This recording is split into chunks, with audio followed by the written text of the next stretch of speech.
네, 누가복음입니다. 누가복음 8장 16절에서 18절 말씀입니다. 저는 오늘 이 본문 말씀을 가지고 등불의 비유라는 제목으로 말씀을 나누기를 원합니다. 요즘 비유에 대한 공부를 따로 하고 계시는데 오늘도 아주 짧지만 비유에 대한 말씀이 나오고 있습니다. 지난 시간에 저희가 살펴봤듯이 예수님은 지금 전체 공생의 사역의 중간 정도에 와 계셨습니다. 1년 반 정도가 흐른 시점에 와 계시고 유대와 여러 지역을 다니시면서 사역을 하시다가 지금 갈릴리에 좀 집중하여서 사역을 하고 계셨습니다. 이 갈릴리 사역의 중후반 때를 지금 보내고 계시고요.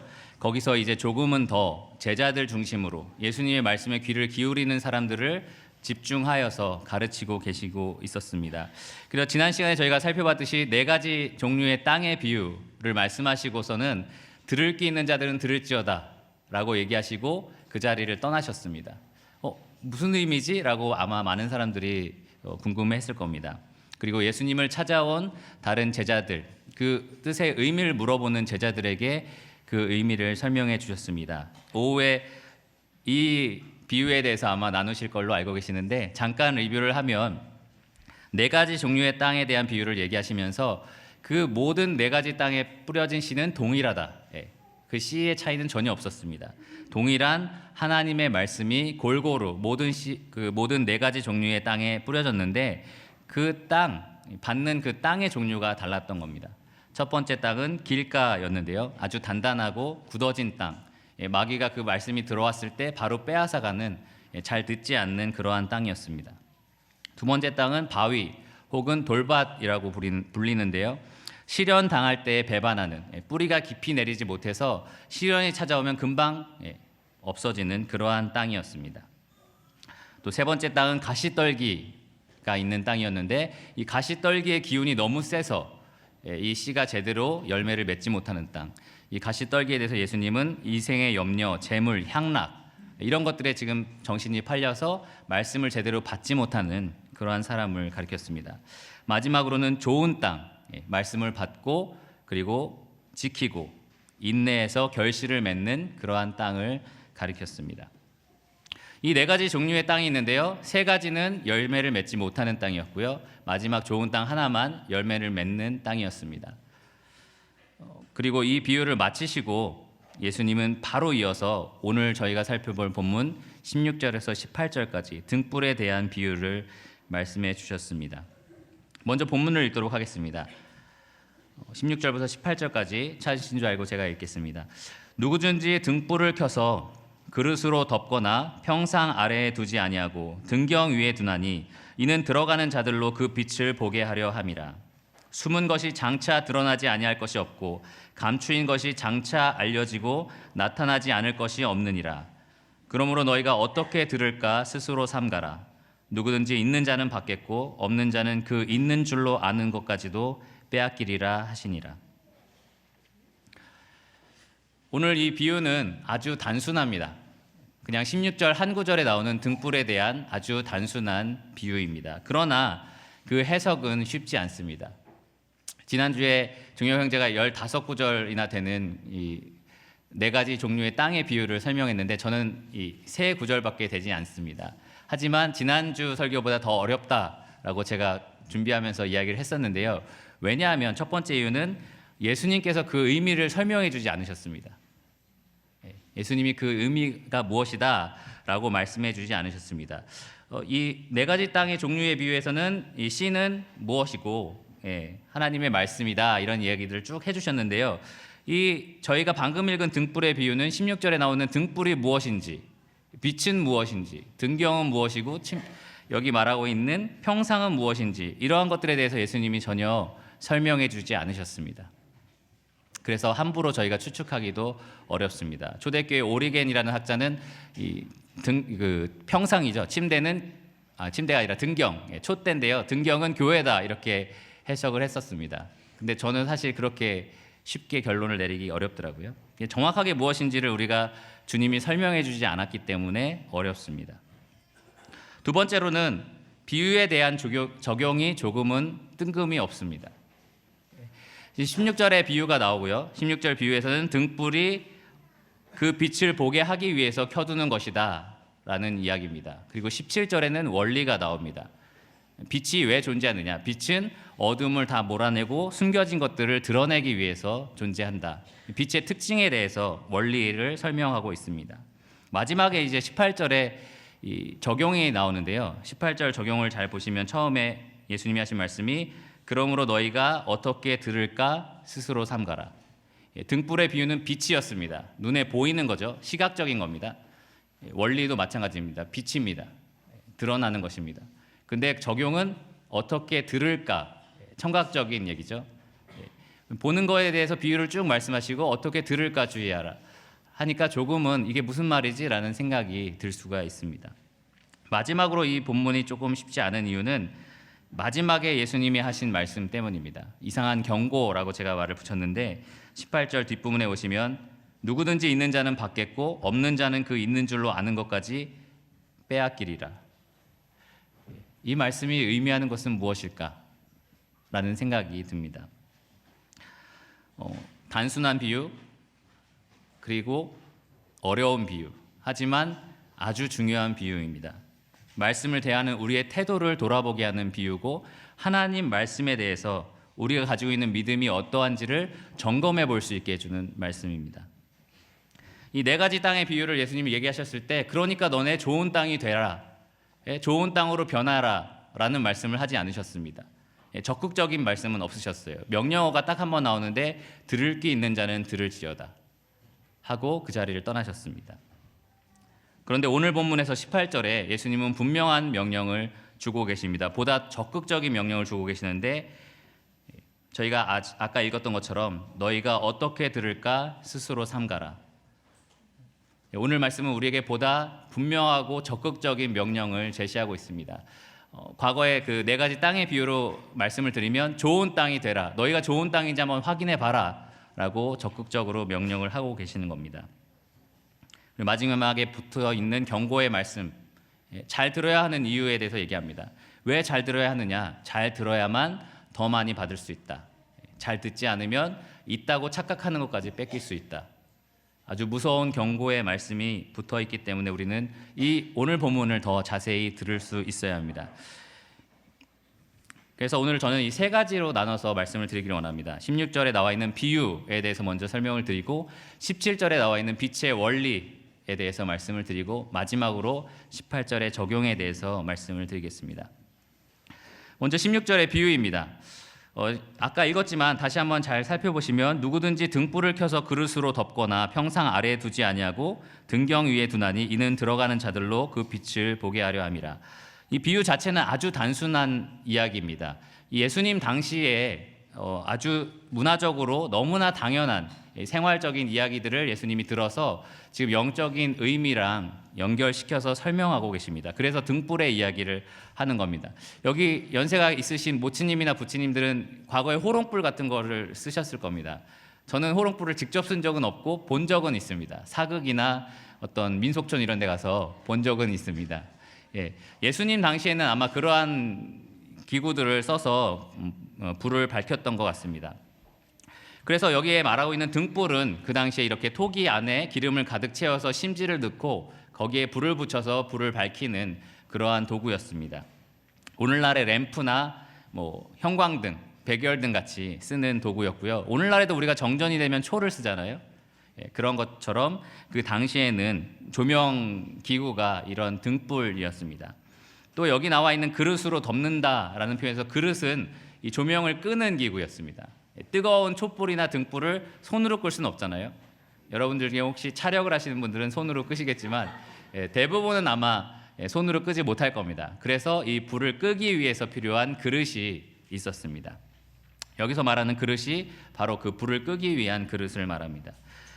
또 여기에 평상 아래 두지 않는다라는 표현이 있는데 평상은 그 당시에 아시아 계통 혹은 동양 계통에 있는 집에 항상 있었던 침대를 말합니다. 침대를 말하는데요. 보통은 그 침대 밑에 뭐가 있죠?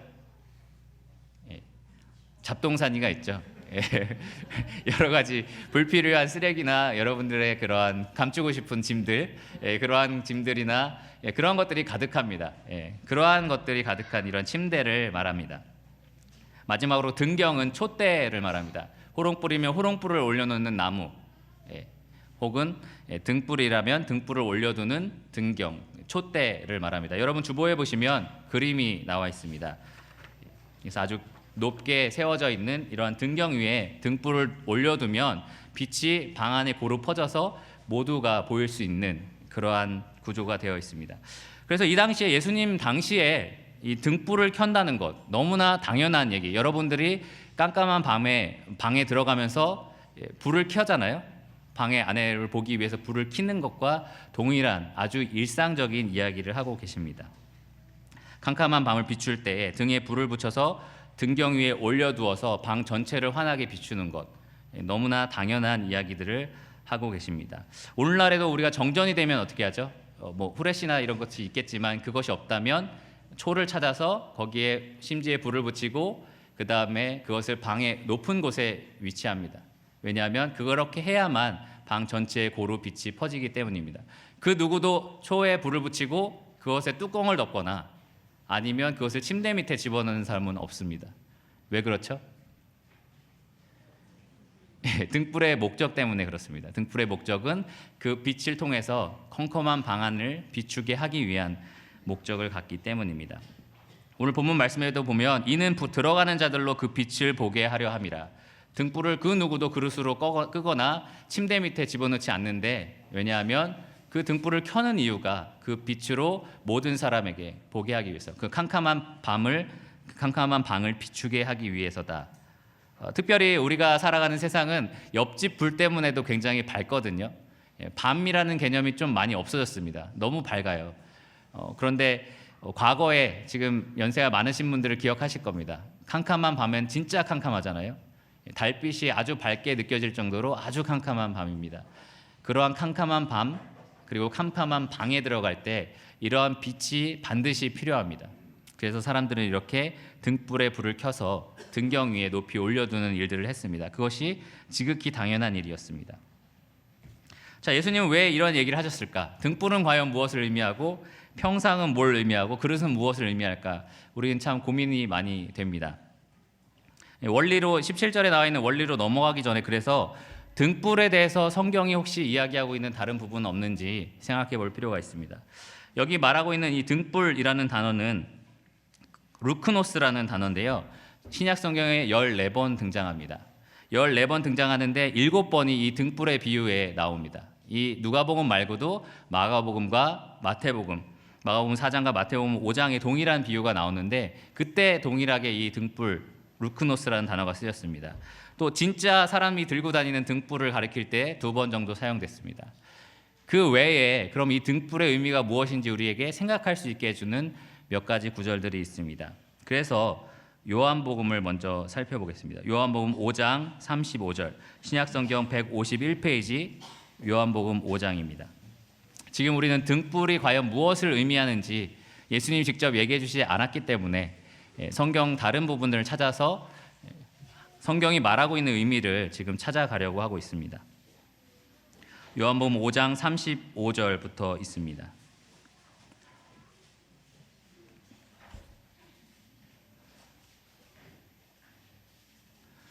(35절을) 지금 찾으신 분들은 등불의 의미를 바로 아셨을 것 같은데요.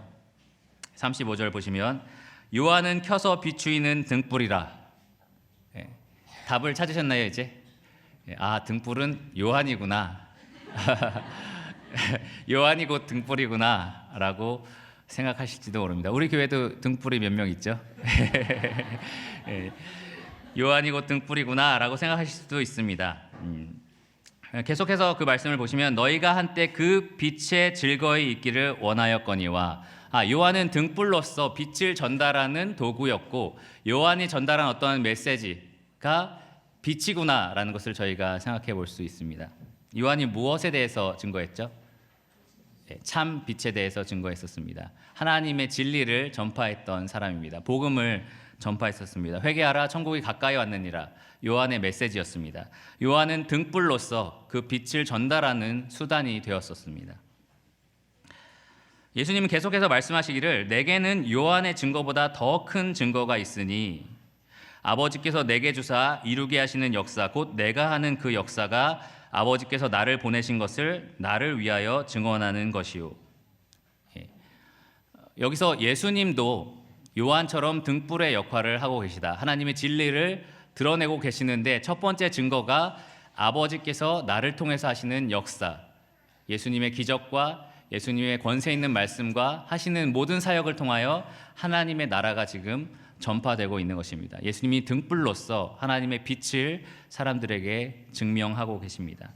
두 번째 증거에 대해서 이렇게 말씀하십니다. 또한 나를 보내신 아버지께서 친히 나를 위하여 증언하셨느니라.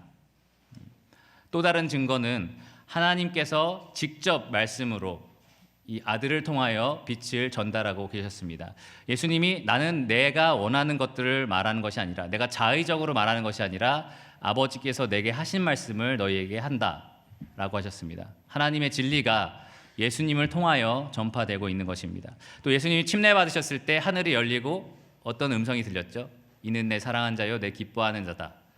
하나님 직접적으로 증언을 하셨었습니다. 또 예수님이 이어서 너희는 아무 때에도 그 음성을 듣지 못하였고 그 형상을 보지 못하였으며 그 말씀이 너희 속에 거하지 아니하니 이는 그가 보내신 이를 믿지 아니함이라. 세 번째 우리가 등불로 여길 수 있는 분이 있는데 바로 예수님 자체가 등불이고 예수님 자체가 빛이십니다. 첫 번째 하나님이 예수님을 통해서 하신 사역이 그것을 증명했고요. 두 번째로 하나님이 직접 하신 말씀이 그것을 증명했고 여기 세 번째로 예수님 본인이 예수님 스스로가 그것에 대한 증거가 됩니다. 아무도 하나님의 영광을 보지 못했고 아무도 하나님의 음성을 듣지 못했지만 지금 하나님께서 하나님의 영광을 풍성히 가지고 이 땅에 오셔서 하나님의 말씀을 그들에게 선포하고 계신 겁니다. 예수님은 계속 이어서 이렇게 말씀하십니다. 너희가 성경에서 영생을 얻는 줄 생각하고 성경을 연구하거니와 이 성경이 곧 내게 대하여 증언하는 것이라. 그러나 너희가 영생을 얻기 위하여 내게 오기를 원하지 아니하는도다. 하나님의 말씀도 예수님에 대한 증언을 하고 있습니다. 그러나 그들이 그것을 거절했던 것입니다. 자, 또 다른 등불에 대한 말씀은 베드로후서에 나옵니다. 베드로후서 1장 19에서 21절인데 이것은 제가 그냥 읽어드리겠습니다.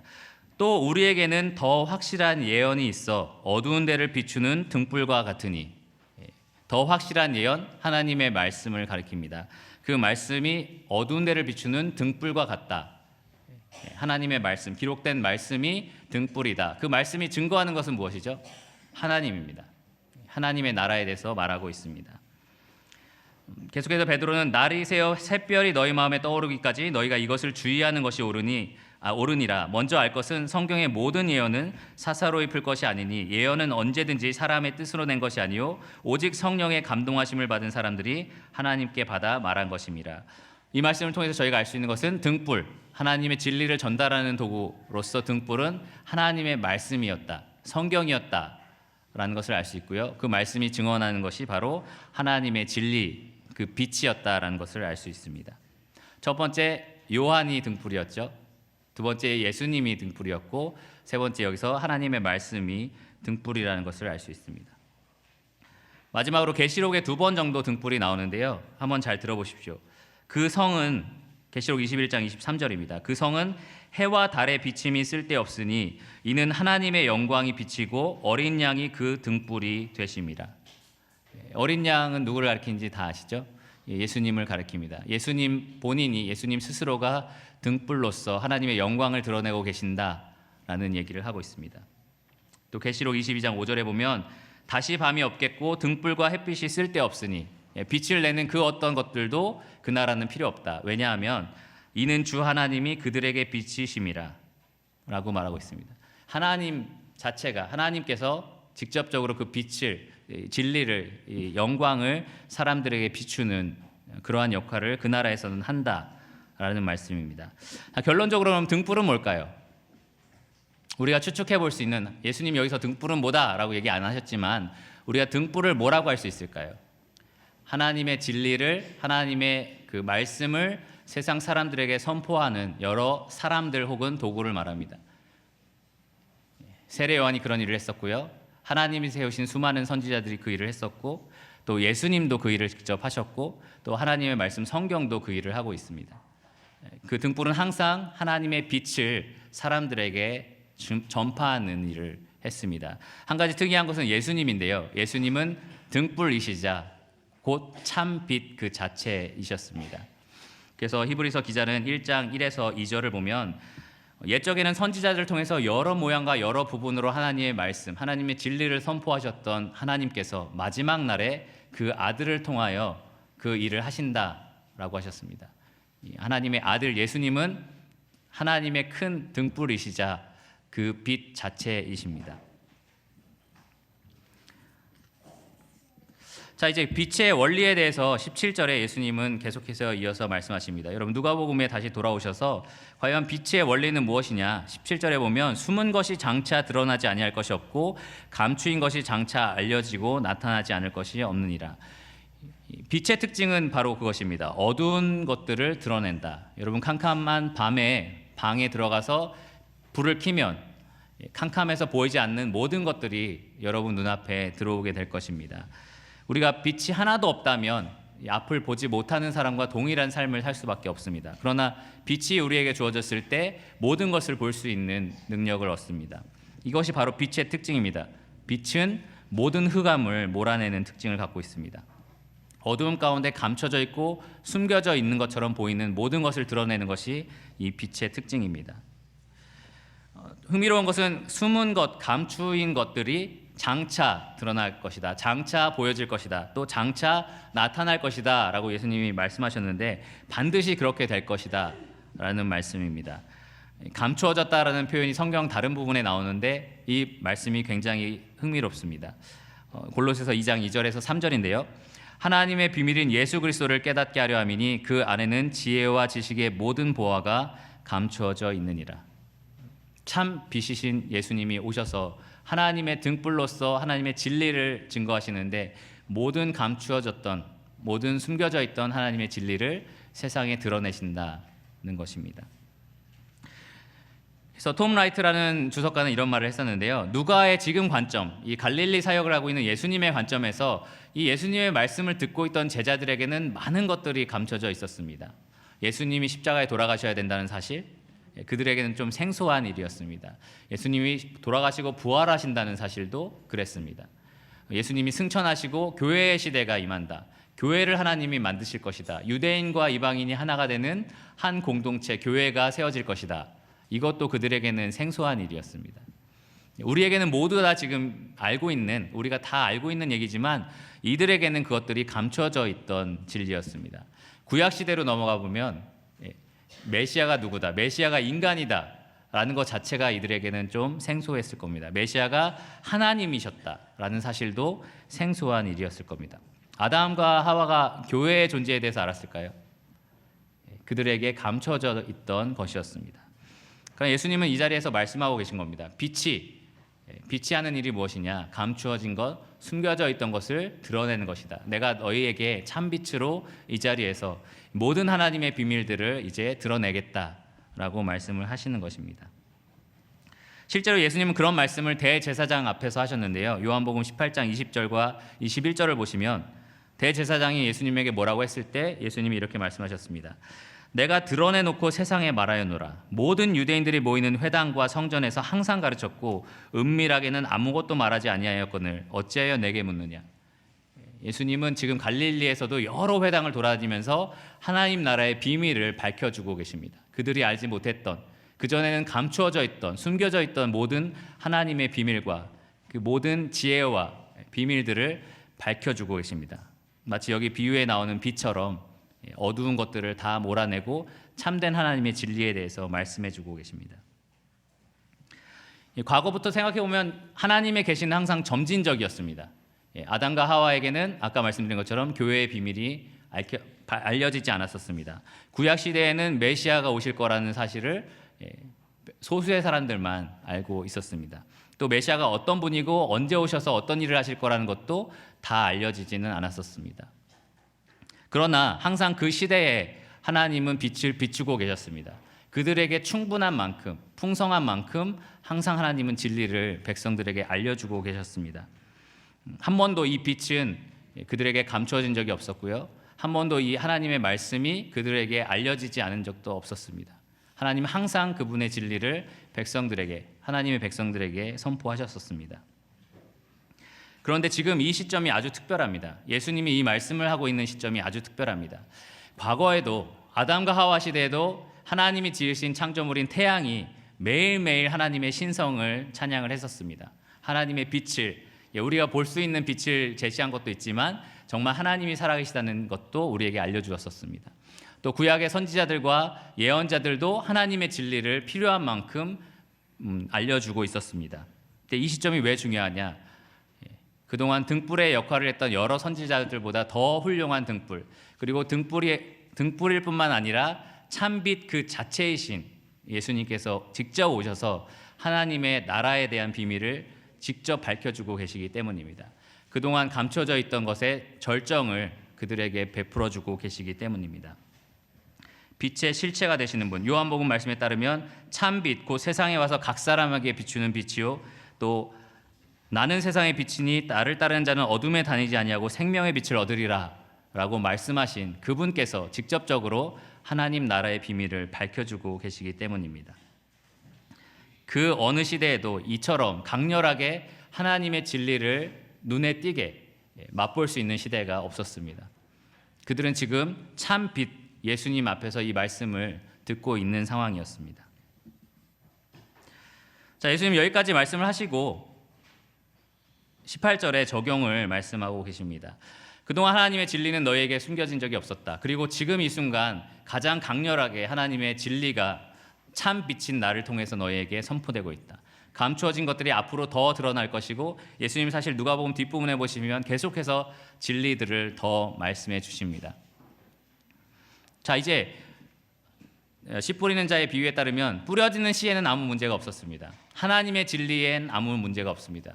보여지는 하나님의 빛에는 아무런 문제가 없습니다. 빛이 전해지지 않는 것도 없고 감춰진 것도 없을 거고 장차 모든 것이 드러날 것이다 라는 것이 사실입니다. 문제는 그것을 어떻게 받느냐의 문제입니다. 문제는 땅이 어떤 땅이냐가 문제입니다. 그래서 18절의 적용은 이렇게 시작을 합니다. 그러므로 너희가 어떻게 들을까 스스로 삼가라.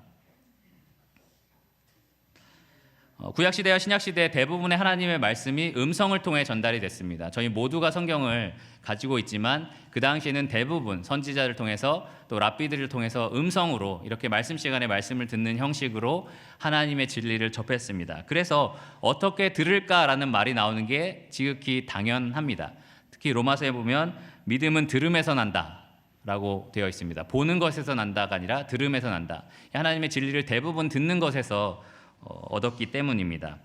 근데 흥미로운 것은 이 18절에 너희가 어떻게 들을까 스스로 삼가라에서 명령어는 삼가라라는 말에 있습니다. 삼가라가 명령인데요.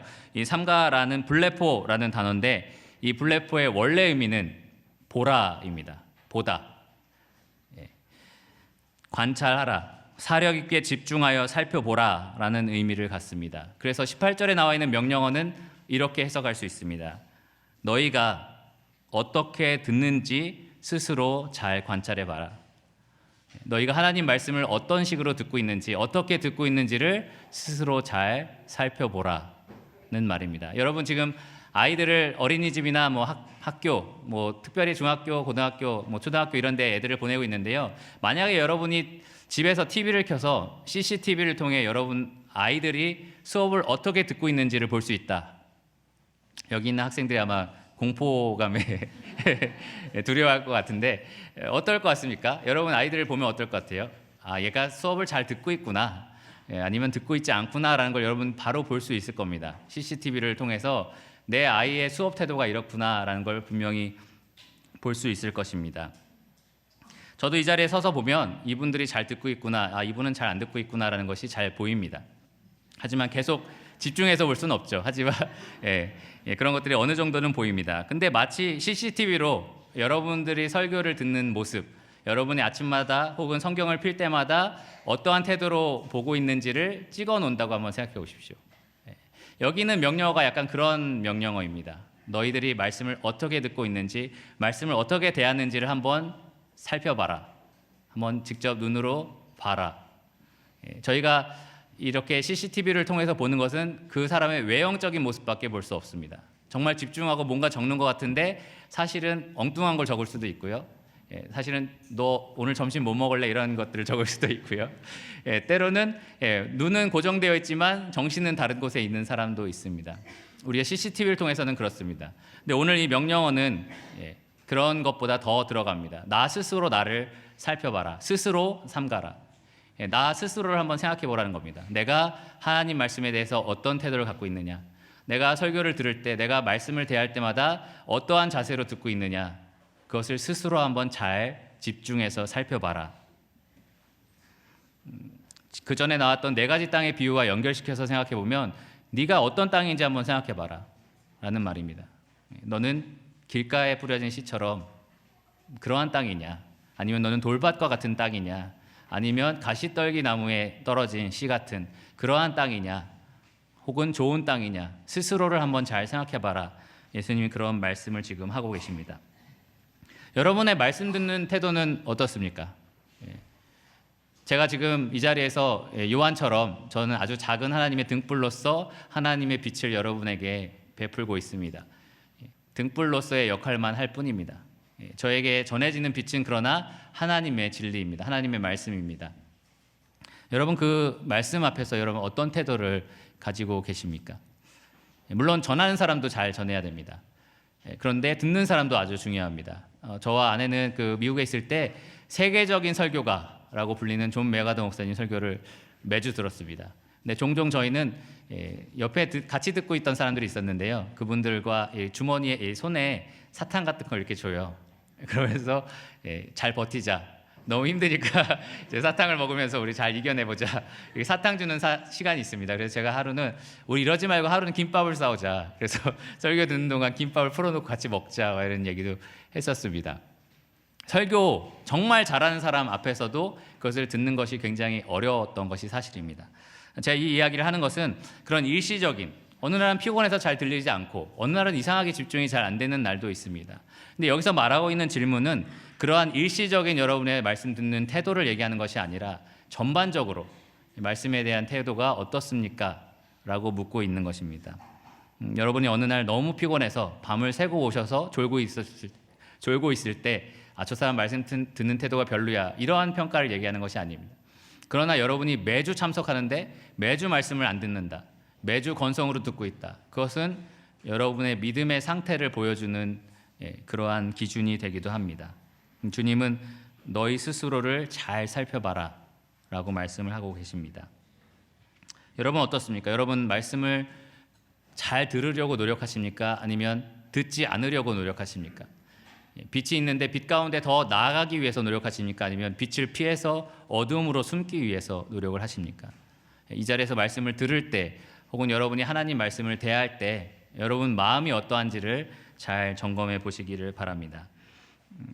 여러분 구역 집회 공과에도 나오는 바클레이라는 사람은 이런 말을 했습니다. 학생은 공부를 할수록 점점 더 많은 것을 배울 수 있지만 계속해서 공부를 하지 않는다면 자신이 가진 지식마저도 잃어버릴 것이다. 공감할 수 있는 내용입니다. 그러면서 그는 이것을 다른 말로 한다면 인생에는 정지 상태가 없다는 말이 된다. 항상 우리는 진보하든지 퇴보하든지 둘 중에 하나의 상태에 있다. 무엇인가를 추구하는 자는 언제나 찾게 되지만 추구하기를 그만두는 자는 가진 것마저도 잃게 될 것이다. 예수님이 마지막으로 붙이신 경고의 말씀이 바로 이 말씀입니다.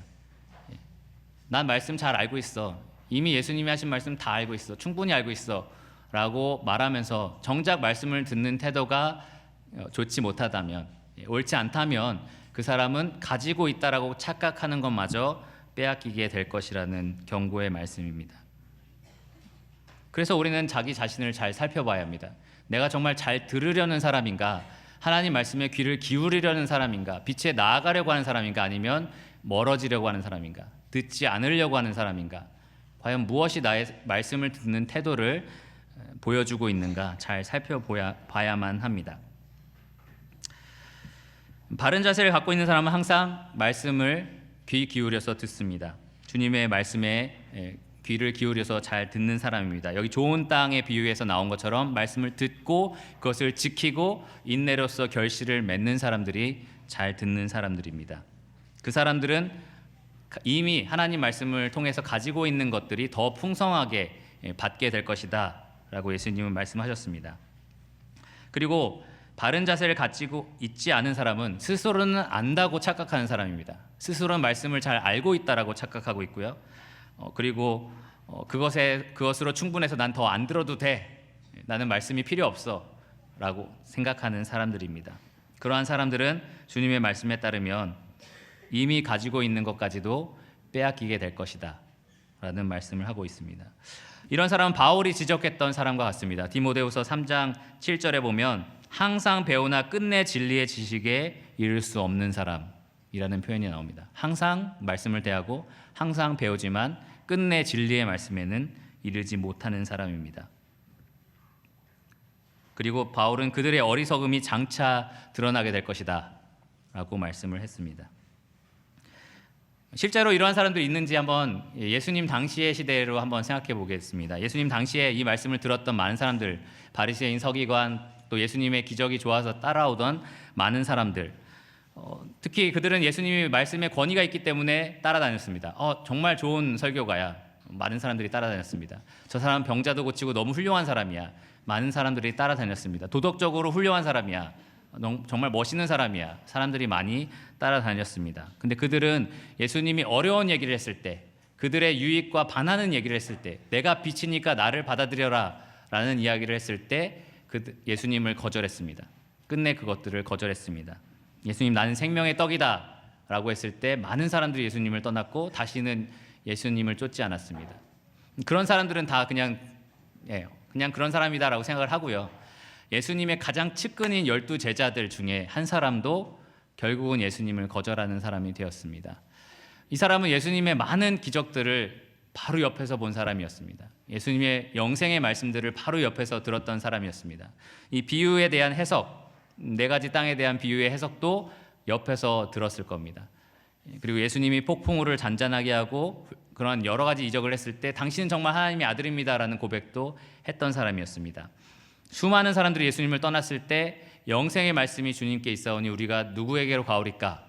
베드로가 고백할 때 아마 같이 그 고백을 했었던 사람이었을 겁니다. 근데 예수님은 너희들 중에 마귀가 하나 있다 라고 얘기를 하셨습니다. 그는 하나님의 말씀을 거절하는 사람이었고 말씀을 잘 듣지 않는 사람이었습니다. 말씀에 대한 그의 태도는 항상 그런 식이었습니다. 또 좋은 비유는 이 예수님의 측근들 여러 제자들이 있습니다. 이 11명의 나머지 제자들은 그랬습니다. 그들은 연약했습니다. 믿음도 연약했고요. 깨닫는 것도 더뎠습니다. 예수님이 그들에 대해서 믿음이 부족하다. 왜 이렇게 깨닫는 게 느리냐라는 말씀도 하셨었습니다. 그러나 그들은 계속해서 말씀의 진리에 귀를 기울였고 그것을 놓지 않았습니다. 그것을 믿고 지키고 인내하고 그것을 계속해서 들었습니다. 예수님은 요한복음 17장에 겟세마네 동산에서 하나님 아버지께 기도하면서 그 11제자에 대해서 이렇게 기도를 하셨습니다. 나는 아버지께서 내게 주신 말씀들을 그들에게 주었사오며 그들은 이것을 받고 내가 아버지께로부터 나온 줄을 참으로 아오며 아버지께서 나를 보내신 줄도 믿었사옵나이다. 이 나머지 11명의 제자들은 예수님을 진짜로 사랑하는 그리고 예수님의 말씀에 귀를 기울이고 있는 그러한 사람들이었습니다. 저는 오늘 이 말씀을 통해서 단 한 가지의 적용을 여러분들에게 묻기를 원합니다. 오늘 본문에서 나오는 단 하나의 질문이고 단 하나의 명령어입니다. 여러분이 어떻게 듣고 있는지를 스스로 잘 살펴보시기 바랍니다. 여러분 과연 어떠한 땅의 모습을 가지고 계십니까? 여러분 하나님의 말씀에 대한 태도는 어떻습니까? 그것이 극단적인 상황에서 여러분의 믿음의 본질을 보여줄 수도 있습니다. 가룟 유다처럼 여러분이 사실 하나님께 속한 것이 아니라 마귀에게 속한 자로 드러날 수도 있습니다. 정말 그것이 여러분의 결말이 아니었으면 좋겠습니다.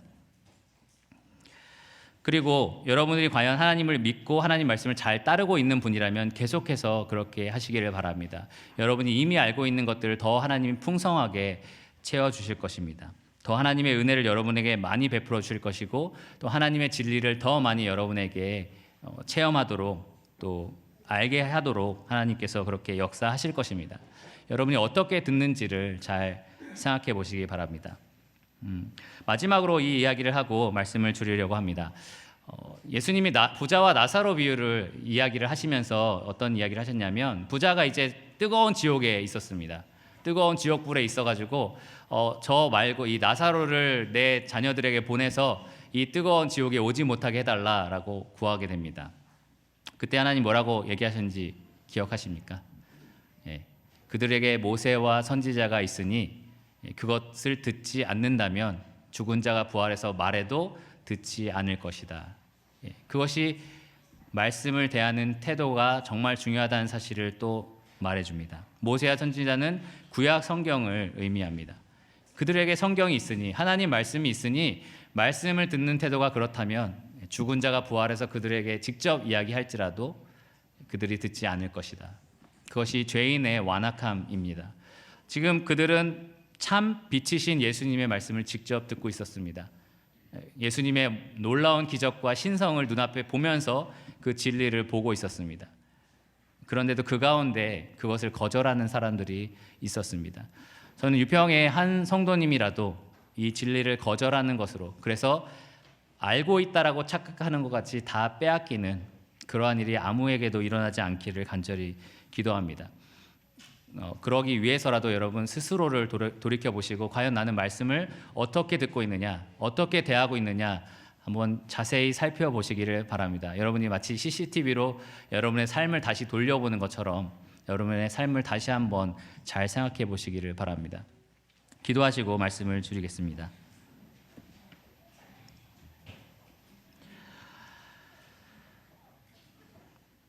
주님 감사합니다. 흑암 가운데 머물러 있던 영적인 맹인이었던 저희들을 살려주시고 저희의 눈을 뜨게 하셔서 하나님의 참된 진리를 보게 하여 주심에 감사를 드립니다. 주님의 진리로 저희를 이끌어 주시고 하나님 나라의 기업을 이어받을 자녀로 삼아 주심에 감사를 드립니다. 저희가 그 놀라운 진리의 빛을 경험하고 또 참 빛이신 예수님을 영접하고 살아가는 사람으로서 변하지 않는 하나님 말씀에 대한 겸손한 자세를 갖게 하여 주시기 원합니다. 사단은 항상 저희 마음에 또 저희 삶에 틈타서 주님의 참 빛을 가리기 위해서 노력을 하고 있습니다. 울부짖는 사자처럼 성도들을 삼키기 위해서 노력하고 있습니다. 주님, 저희들로 하여금 이 악에서 건져주시고 하나님의 참된 빛이신 하나님의 말씀에 귀 기울인 자가 되게 하여 주시기를 원합니다. 그리하여 저희가 지금 믿고 있고 또 붙들고 있는 이 진리를 더욱더 확고하게 저희에게 알려주시고 또 진리 가운데로 저희를 인도하여 주시기를 원합니다. 여기 계신 성도님 한 분 한 분 모두가 그 진리 가운데로 인도되어 하나님 앞에 섰을 때 모든 칭찬과 영광과 존귀를 하나님께 받을 수 있도록 또 그것을 저희가 하나님께 온전히 돌려드릴 수 있도록 주님께서 인도하여 주시기를 원합니다. 이 모든 것을 예수 그리스도 이름으로 기도드렸습니다. 아멘.